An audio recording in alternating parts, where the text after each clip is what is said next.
Well, hello. And first of all, I just want to say to the team leading Encounter, like, unbelievable job. Like, seriously, throwing this together, this has thrown so many people for just such a loop. And you guys rallied together and you pulled this off. So fantastic. I also want to say to all of you showing up, like, this is amazing.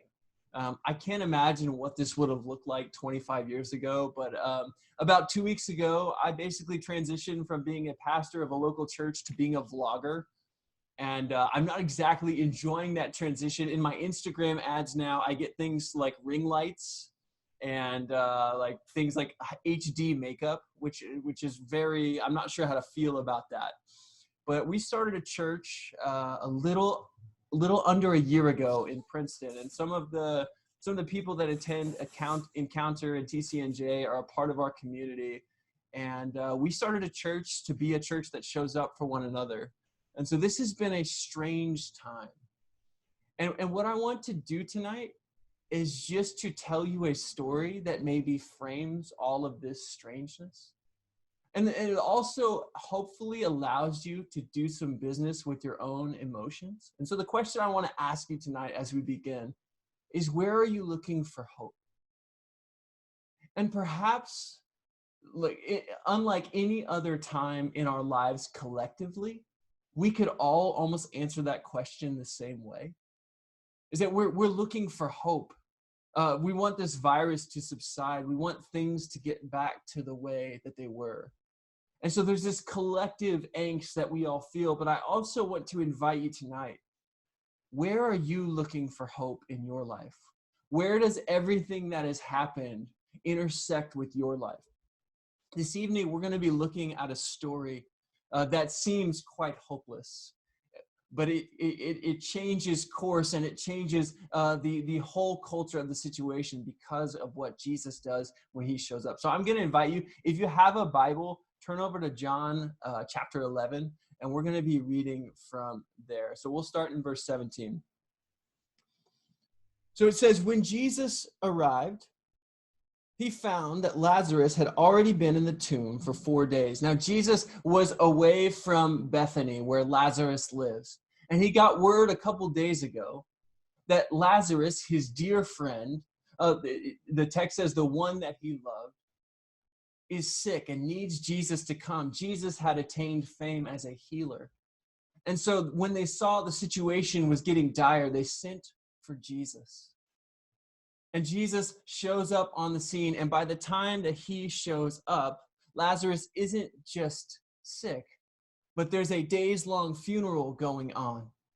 And it tells us as we go on in verse 18, now Bethany was near Jerusalem, some 2 miles away, and many of the Jews had come to Martha and Mary. And the Jews were the people of Jesus. So these are people that Jesus is a part of. The Jews were there to comfort Martha and Mary. And when Martha heard that Jesus was coming, she went to him, while Mary stayed at home. And Martha said to Jesus, Lord, if you had been here, my brother would not have died. But even now, I know that God will give you whatever you ask of him. And so Martha and Mary are two characters in this story, and they're two sisters, and they are dear friends of Jesus. They'll refer to Jesus as the teacher. And there's something profound going on here, because women in this culture, in this sort of first century patriarchal culture, were not allowed to be students in this way.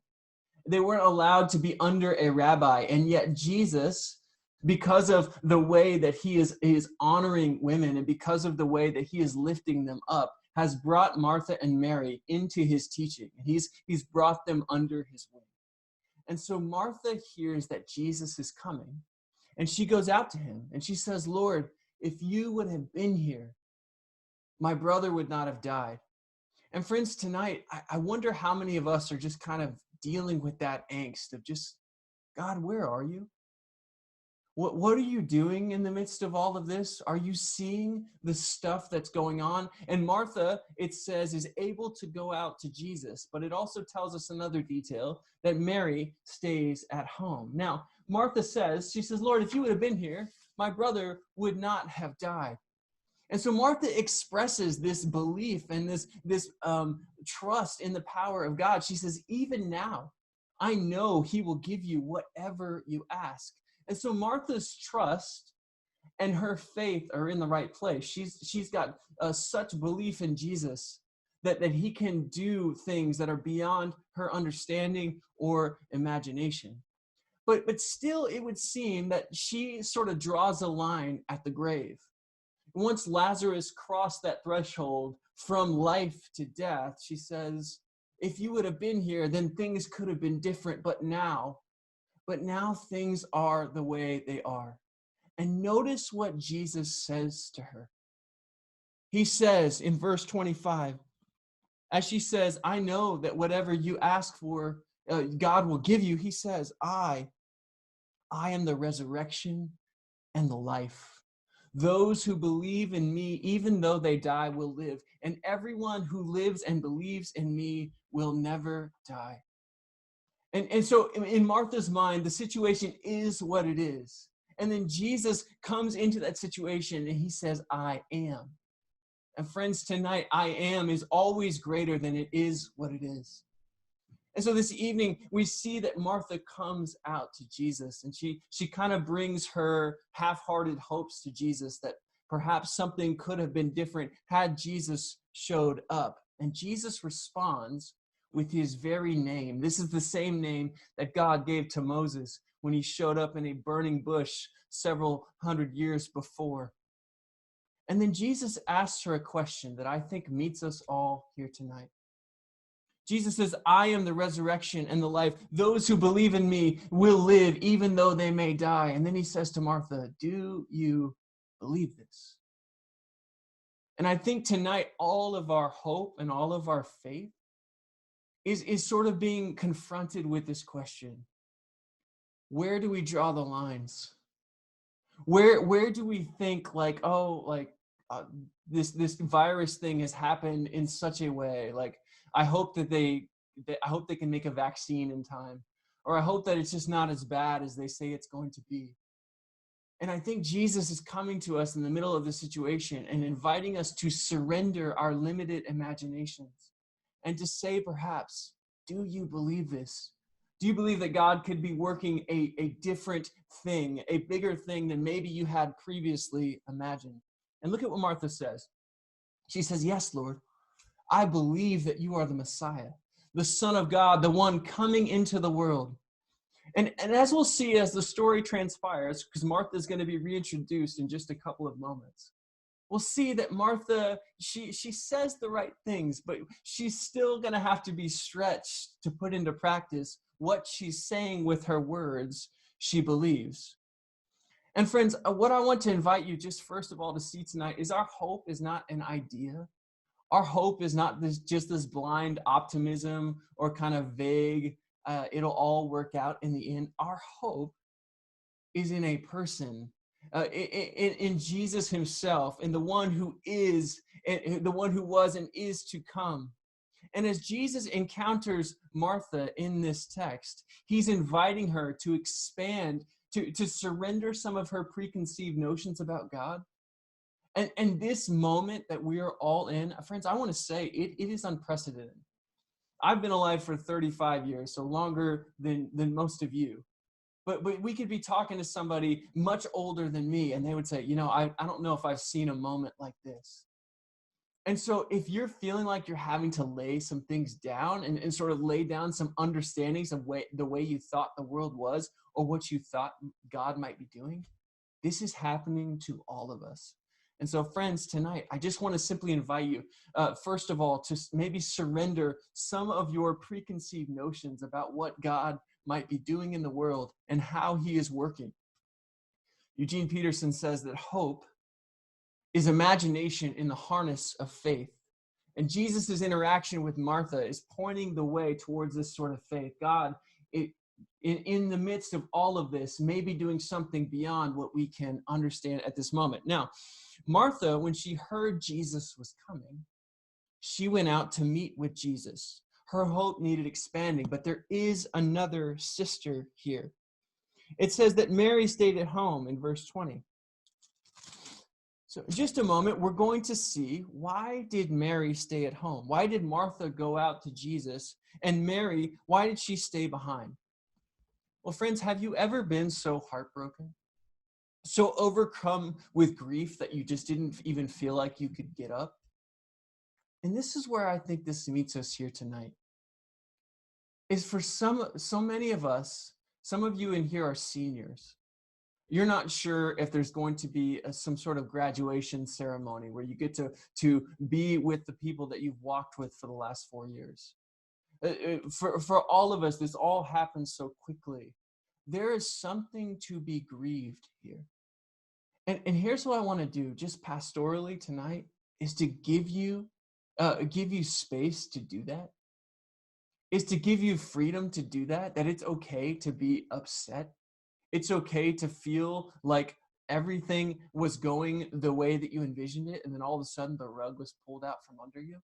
And as we encounter Mary tonight in this situation, as she's grieving her brother's loss, we're going to see that she expresses much the same sentiment that her sister Martha expressed, that if only Jesus would have been here. And friends, this meets us at this really visceral question. If only Jesus would do something. Aren't you God? Aren't you sovereign enough and big enough to wipe this virus out? I mean, we see you healing in the Gospels. We're going to see an amazing moment in just a few verses. And so for us tonight, if you're asking those questions, if you're wrestling with that, can I just tell you that it's okay?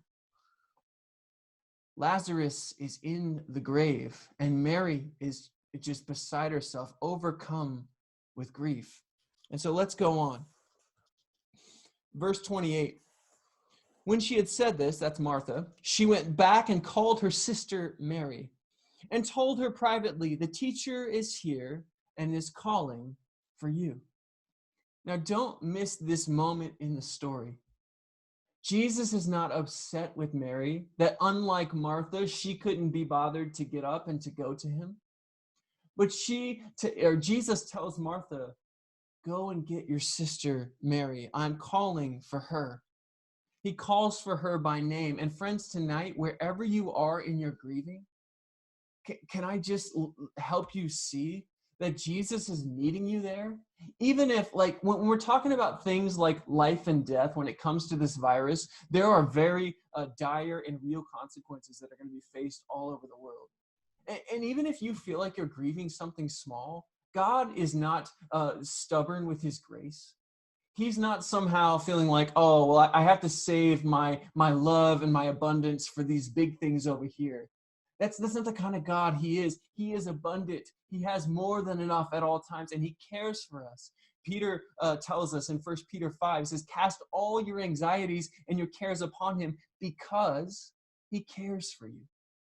And so, friends, tonight, no matter how big or how small you may feel like you have something to lament here this evening, Jesus is calling for you, just as he calls for Mary. And then it says in verse 29, when she heard that Jesus was calling for her, she got up quickly and she went to him. Now it said, now Jesus had not yet come to the village, but was still at the place where Martha had met him. So Martha had met him outside of the village as he was approaching. And so then it says, the Jews who were with her in the house, those consoling her, probably family members and people from the town. It was a very communal existence back then. The whole village would rally around as one of their own was lost. The Jews who were with her in the house consoling her saw Mary quickly get up and go out, and they followed her because she thought that she was going to the tomb to weep there. And in many ways, people in this day, as they would extend funerals for several days, they would do business with the hard facts of grief, and they would give voice to that. The idea of sitting Shiva, of sort of waiting in silence for several days, comes from this culture. And so there was a sense of grieving and a sense of loss. And so they all think that Mary is now going to change locations and go mourn at the tomb of Lazarus. And it says, when Mary came where Jesus was and saw him, she knelt at his feet, and she says the same thing that Martha said to Jesus. Notice this. Lord, if you had been here, my brother would not have died. Mary's hope is dead in the grave. She's lamenting the loss of her beloved brother. And previously, she couldn't even get up. She was so stricken with grief. And she echoes the same sentiment. She knows that Jesus could have saved her brother. She's seen him express his unspeakable power. And she says, Lord, if you would have been here. And it's almost that expression of disappointment, like you've let me down. And then look what it says in verse 33. When Jesus saw her weeping, and the Jews who came with her also saw her were weeping, Jesus was greatly disturbed in spirit and deeply moved. He said, "Where have you laid him?" And they said, "Lord, come and see." And Jesus began to weep. And for some of you, this is the first time you've ever heard this story. For others of us, we have become so familiar to this story. We know what's going to happen. We know that in just a moment that it's all going to be okay. But for many Christians, because we know the end of the story, we fast forward to the resolution. We fast forward to when it's all okay and they all live happily ever after. But isn't it interesting that Jesus never does this? I thought Peter said this so beautifully as he was talking about his own testimony, just talking about how God is patient. God is waiting. And Peter, a fantastic job. My goodness. You should think about preaching more often. That was really brilliant. And for us tonight, Jesus stands at the tomb of his friend and he weeps. Jesus observes the weeping and the mourning that is going on around him, and he weeps. Jesus observes the deep despair that his good, dear friend Mary is experiencing, and he weeps. Richard Hayes says that at Bethany, the incarnate Word of God stood wordless. Dale Bruner, another commentator on this passage, says that this is almost better translated that Jesus bawled. He observes Mary's pain and is deeply troubled and deeply moved. And he's not just weeping for show. What he's doing is he's entering into the situation. Jesus joins in her lament. Jesus joins in the funeral lament of what's going on around him. And he does this for us today. And it says in the text that Jesus was deeply moved in spirit. And this has a connotation of being angry. And people have often wondered, is Jesus angry at the people who don't think that he can resurrect Lazarus? And the question really is, why would anybody think Jesus could resurrect Lazarus? It's just so far outside of our framework. No, Jesus isn't angry at the people's lack of faith. Jesus had told Martha, he is the resurrection and the life. He is life itself. He is existence. He now stares at the tomb of his dear friend Lazarus. He stares at death, the undoing of existence, the opposite of life. And he's moved because this is the enemy that Jesus has come to confront. This is the enemy that he will ultimately undo on the cross, as he takes death fully into his person, as he absorbs all of our sins and all of our brokenness and all of our diseases, and he heals them fully, not by denying them or by fast forwarding through them, but by completely disarming them. And so, friends, tonight, we arrive at this moment that is a cosmic struggle. Jesus stares down death with a righteous indignation, fully grieving that death and sin have so fully marred the beauty of the world that God made, spoke into existence and said, it is good, it is very good. And Jesus sees the pain of his friends and he weeps. He mourns. You could almost sum up the whole gospel with this verse. Jesus will not be God apart from us. He is God with us. And as Jesus approaches Lazarus' tomb, Martha will again appear on the scene. And Jesus says, "Where have you laid him?" And they said to him, "Lord, come and see." And Jesus begins to weep. In verse 36, so the Jews said, "See how he loved him." But some of them said, could not he who opened the eyes of the blind man kept this man from dying? Then in verse 38, then Jesus, again, greatly disturbed, comes to the tomb. It was a cave, and a stone was lying against it.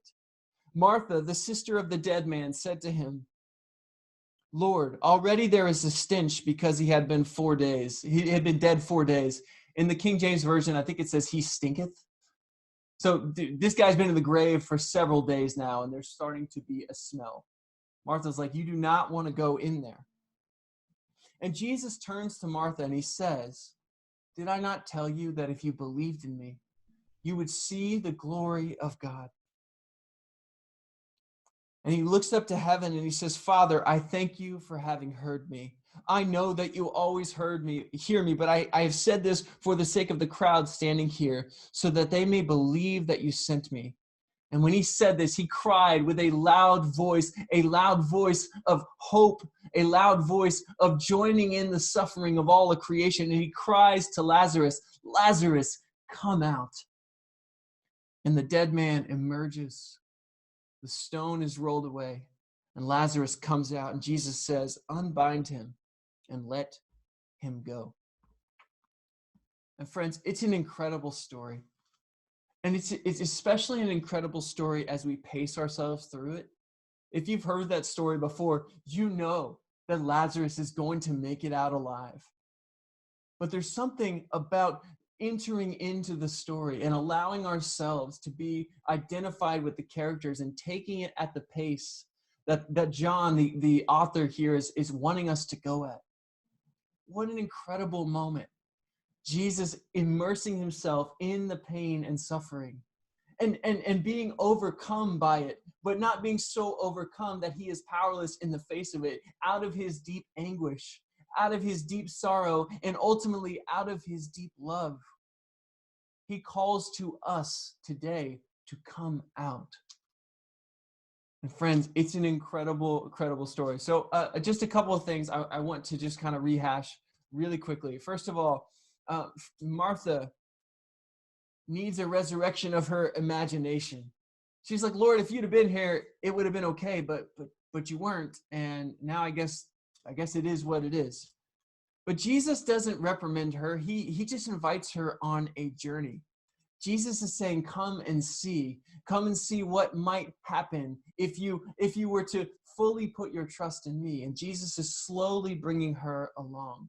Jesus is inviting her to surrender her preconceived notions. And friends, in this moment, for so many of us, we have thought one thing about life and about church and about the world, and it is all being shaken. And we have to come to Jesus and bring him our best hopes and our best thoughts about what God might be doing, and just say, if you would have been here, this would have been different.